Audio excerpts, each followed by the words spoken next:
Olá, seja muito bem-vindo, bem-vinda ao nosso primeiro módulo do curso básico em extensão universitária da Universidade Federal do Cariri. Nesse primeiro módulo, a gente vai conversar um pouco sobre o histórico da extensão universitária.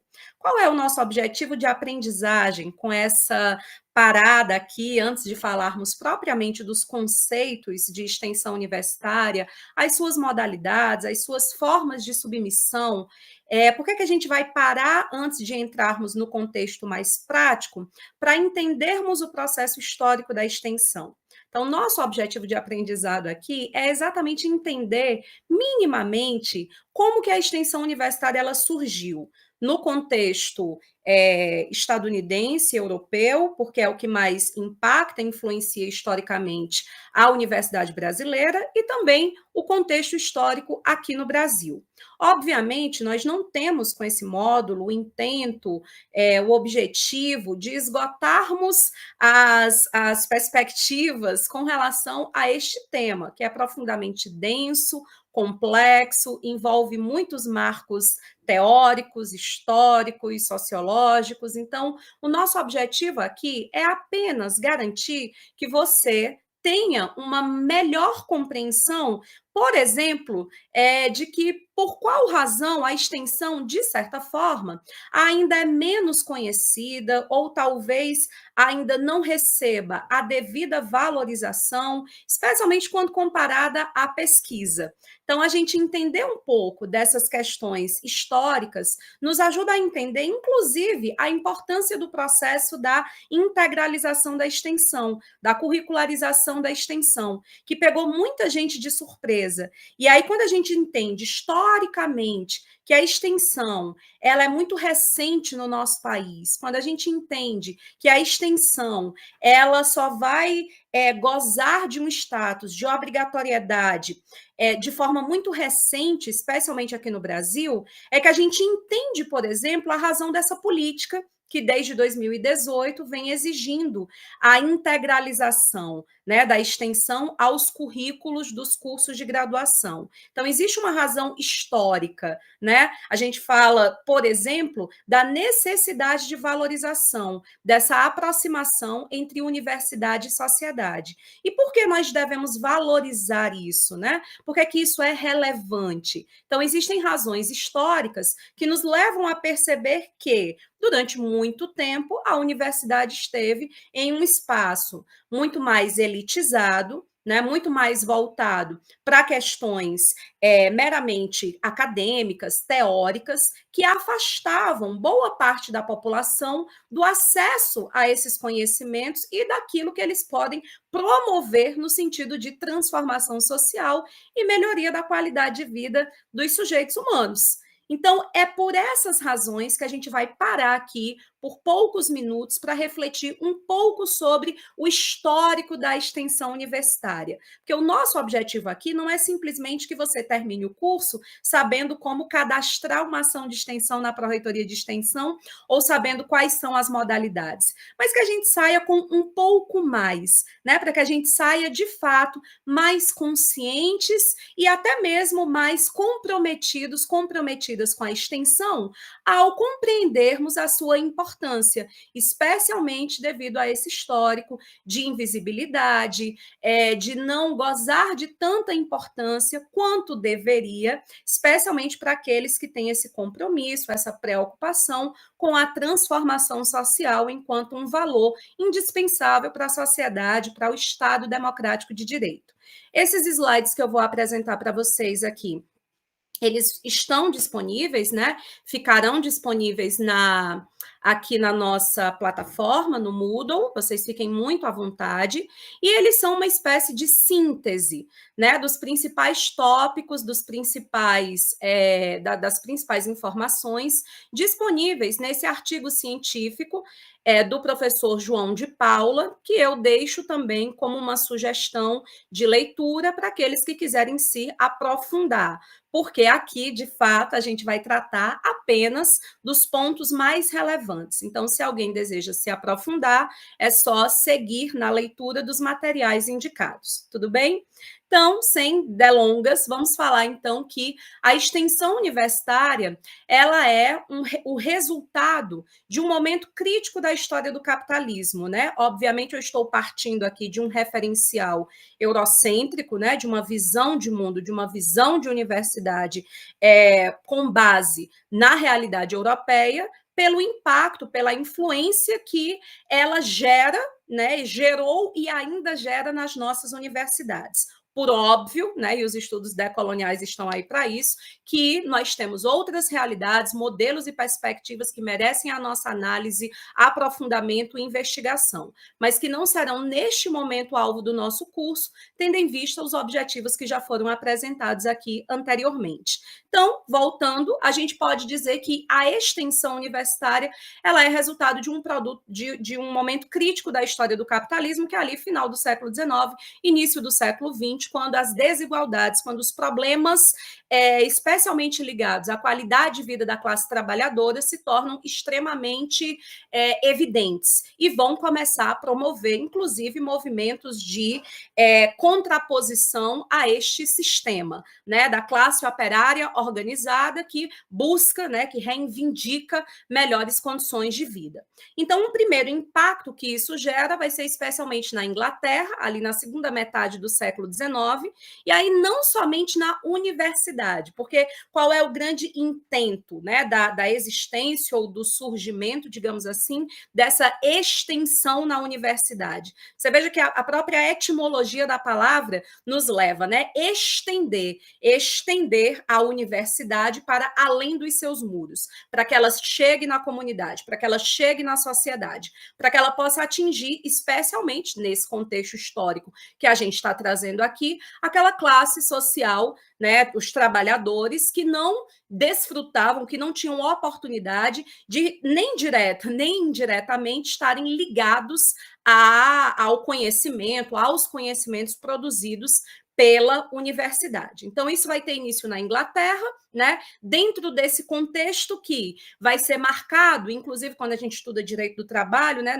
Nós observamos isso, naquele contexto em que são iniciados os movimentos operários que vão pressionar o Estado para o surgimento dos primeiros direitos, né, trabalhistas. Então, é nesse contexto da doutrina social da Igreja Católica, né, encíclica Rerum Novarum, que realizou uma denúncia importante sobre a situação da classe trabalhadora, né, do pós-revolução industrial, das condições de miserabilidade, de falta de cuidado com o humano, e o próprio estado do bem-estar social, né, em oposição àquela ideia de que o mercado livremente equalizaria as diferenças e isso, em algum momento, geraria uma espécie de harmonia, equilíbrio, né, mas que exige o estado de bem-estar social, essa interferência do Estado, né, essa ação para que se promova, para que se protejam, especialmente aqueles em situação de maior vulnerabilidade. Então, é nesse contexto, né, europeu, mais uma vez ressalto, né, que é apenas uma perspectiva, é apenas uma visão, um recorte, porque nosso tempo é muito curto, para que a gente entenda, então, o surgimento da preocupação da universidade com essa classe, né, com essa classe trabalhadora, com essa preocupação de aproximação da universidade com a sociedade. Trago aqui uma citação do artigo, né, do que eu deixo para vocês aí como recomendação de leitura, do João de Paula. Eu acho que sintetiza muito daquilo que o resultado, a soma de forças para que a gente possa ter, então, a universidade tendo como um dos seus braços, uma das suas missões, a extensão. Ele diz mais ou menos o seguinte: é nesse contexto que o Estado e outras instituições responsáveis, ou seja, nesse contexto da luta de classes, da evidência das mazelas do capitalismo, das desigualdades, da pobreza da classe trabalhadora. Então, é nesse contexto que o Estado e as instituições responsáveis pela manutenção da ordem social, uma dessas instituições é a universidade, né, que ela desperta para a necessidade de oferecer políticas capazes de atender, neutralizar essas reivindicações operário-populares, que também as universidades se voltaram, de fato, para uma questão social, inicialmente, e depois para um amplo conjunto de campos e interesses que vão desde a educação de jovens e adultos a políticas públicas de saúde, tecnologia, a prestação de serviços, produção cultural ao monitoramento, avaliação de políticas públicas, entre muitas outras atividades. Ou seja, num contexto eurocêntrico, né, quando a gente dá uma olhada, então, para o histórico da extensão universitária, a gente não está falando de algo tão recente assim, a gente está falando de algo que data ali do final do século XIX, né? Mas que se consolida, que vai aparecer especialmente de forma mais pulverizada, disseminada pelas universidades europeias ao longo do século XX. E aí o nosso autor destaca que essa extensão nasce a partir de duas vertentes, uma inglesa e uma estadunidense, né? Essa versão ou essa vertente inglesa, ela estaria mais preocupada ou mais voltada para a produção de conhecimentos que pudessem aproximar a universidade das classes populares, que pudesse produzir conhecimentos que podem gerar transformação social, enquanto que a vertente estadunidense estaria mais voltada para a classe empreendedora, empresarial, né? Como a universidade como sendo uma ferramenta de fornecimento, digamos assim, de conhecimentos, de tecnologias, para que essa classe empresarial possa promover, então, ações, produtos, tecnologias que equalizem ou que melhorem essa qualidade de vida. Obviamente, tudo aqui de forma muito sintética, né? E aí, no contexto da América Latina, trazendo aqui mais próximo para a nossa realidade, a gente vai falar em extensão universitária somente no século XX, de fato, especialmente, aí ainda não propriamente de extensão universitária, mas de direitos sociais, né? Mas dessa preocupação com o bem-estar da classe trabalhadora, especialmente a partir da Constituição Mexicana de 1917. Quem estuda direitos humanos sabe que essa carta política, que essa Constituição, ela tem uma importância histórica como sendo um marco, né, para a garantia de direitos fundamentais sociais no contexto aqui, não somente da América Latina, mas da realidade ocidental. Então, a partir disso, também influenciada por esse movimento europeu, etc., e pelas próprias desigualdades e condições difíceis, digamos assim, de vida na América Latina, é que nós vamos ter a reforma de Córdoba de 1918. Então, os pesquisadores da educação sabem muito bem do impacto, da importância dessa universidade, dessa reforma para a universidade, no sentido de tentar tornar a universidade mais popular, no sentido de tentar garantir que a universidade tem um compromisso, uma responsabilidade social. E aí, obviamente, isso se dá a partir da sua aproximação com a sociedade. Isso vai estar muito presente nos estatutos, ou melhor dizendo, nos documentos, né, que embasam a proposta da reforma de Córdoba.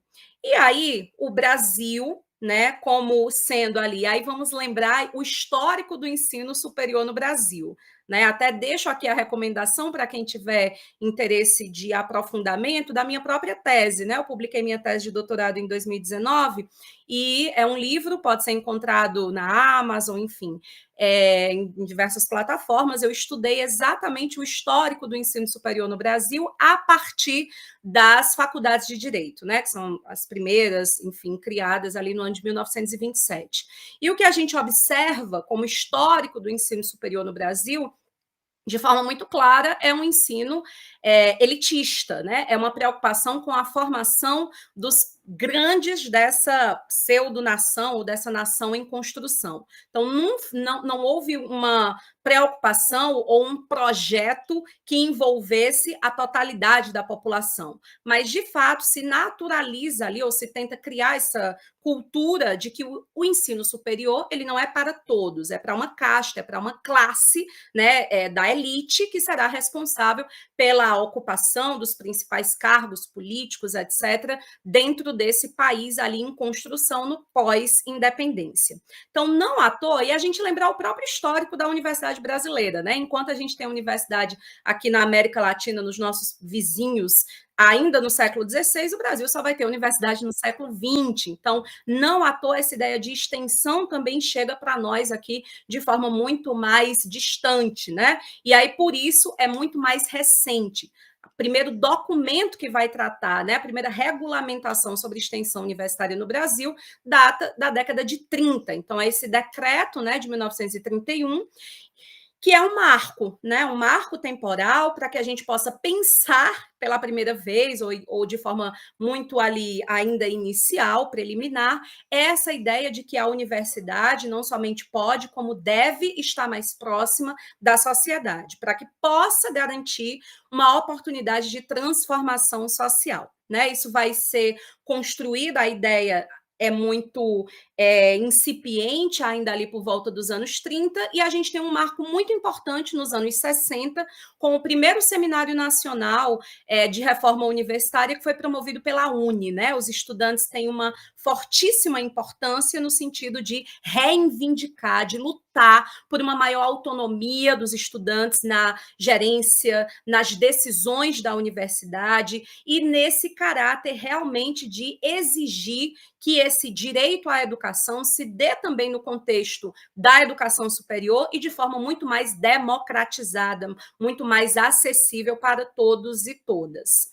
Em 1987, a gente vai ter um fórum de pró-reitores de extensão que é decisivo para a política de extensão que nós temos até hoje, por isso que eu acho que esse módulo ele é importante, porque no nosso próximo encontro a gente vai falar sobre as diretrizes da extensão universitária, e aí nós vamos ver que essas diretrizes que a UFCA segue e que todas as outras universidades brasileiras também seguem, né, tem esse nascedouro nesse contexto mesmo de reivindicação de direitos sociais, ali ainda nos anos 80 do século XX, numa fase que nós sabemos muito traumática, né, no nosso pós-período de ditadura militar, até a gente chegar a 1988, que é quando a extensão universitária listada no nosso texto constitucional, na nossa Carta Magna, na nossa Constituição, lá no artigo 207, como a gente compreende até hoje, né? A universidade, ela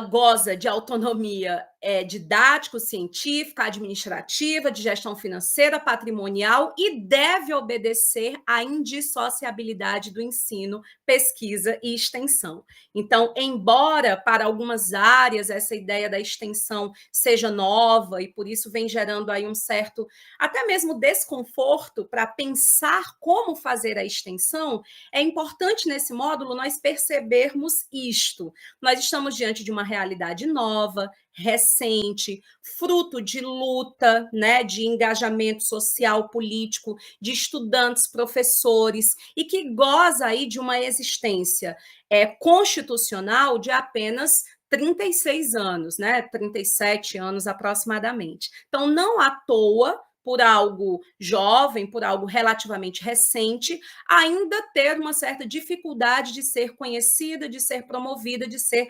valorizada. Então, conhecer esse histórico é entender talvez até um pouco da razão pela qual nós talvez tenhamos como natural a relação entre universidade e pesquisa e tenhamos um certo estranhamento com essa relação universidade-extensão. Né, já que é algo que vem aí de forma mais recente no contexto histórico e que tem também uma base ideológica, política, né, muito voltada para esse compromisso com a classe trabalhadora, com as classes populares. Então, não tenho o objetivo aqui de esgotar esse conhecimento que é tão profundo, complexo, que geraria inúmeros debates, mas, como dito inicialmente, o objetivo aqui é apenas contextualizar minimamente para que a gente possa, então, seguir para os objetivos mais práticos do nosso curso, que é entender quais são as diretrizes, quais são as formas de submissão, como que isso vai acontecer na nossa universidade.